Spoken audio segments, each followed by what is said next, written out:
Sinetron Lorong Waktu begitu dikenal oleh kalangan tahun 2000-an sebagai tayangan Ramadan.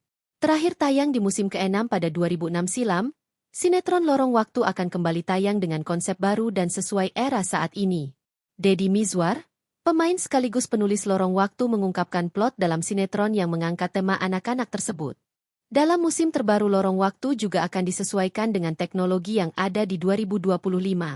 Sutradara Lorong Waktu 2025, Tito Kurnianto, mengungkapkan gambaran dari sinetron yang kembali dilanjutkan setelah vakum kurang lebih dari 2 dekade ini. Dalam sinetron yang akan ditayangkan pada Ramadan 2025 ini juga menitikberatkan kepada tayangan anak-anak.